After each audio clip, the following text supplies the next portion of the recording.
If your class has selected the With Online Practice version of Roadmap, then you and your students have access to a range of digital resources, including MyEnglishLab. This video will give you an overview of how to access MyEnglishLab and what it includes. The easiest way to access MyEnglishLab is via the Pearson English portal. Once you've got it open, you'll see all of your available courses listed at the top. As a teacher, this is also where you can add any other Pearson products or set up new courses, perhaps with a new group of students. Note, you can add new students, move them to other groups, and make other updates to your courses at any point via the Settings menu. For more information on how to set up your classes, please watch the Help for Teachers and Students videos on the Resources section of the Pearson English portal. The dashboard is divided into 4 main sections: Assignments, Course, Gradebook, and Messages. Let's take a look at each section in a bit more detail. By default, MyEnglishLab opens on the Course section, where you'll find interactive versions of every exercise in the workbook.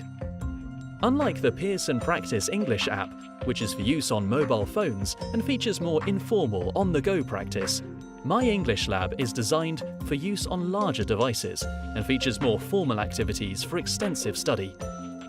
In the Course section, students can practice their grammar, vocabulary, functional language, and reading, writing, and listening.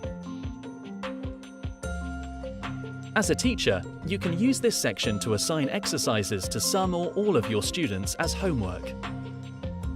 You can also set deadlines and adjust things, like the way exercises are graded.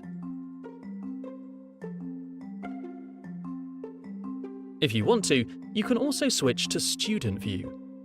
This allows you to present and complete the exercises in class, perhaps as feedback on assigned homework.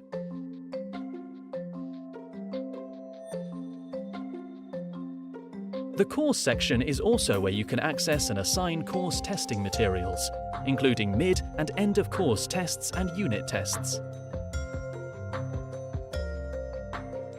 The Assignments section is where you and your students can keep track of class homework.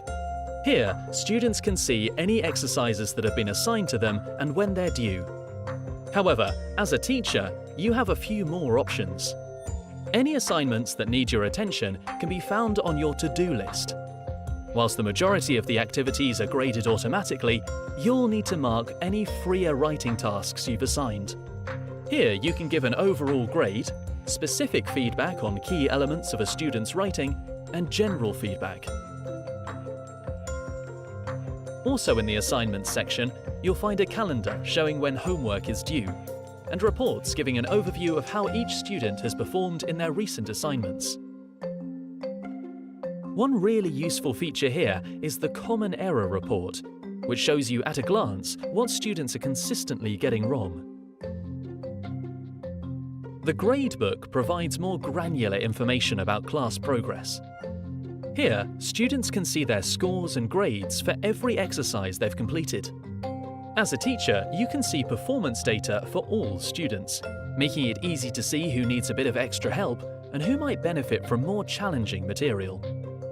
You can also drill down to see detailed information by unit, lesson, or exercise and generate diagnostics to chart overall participation. As you can see, there's a huge amount you can learn about your class here. Finally, the Messages section is where you can get in touch with some or all of your students directly, perhaps to keep them updated with changes to class times or upcoming events. And that's it. Hopefully you now have a good understanding of how to access MyEnglishLab and what it includes. For more information on the other digital components, please take a look at the other videos in this series.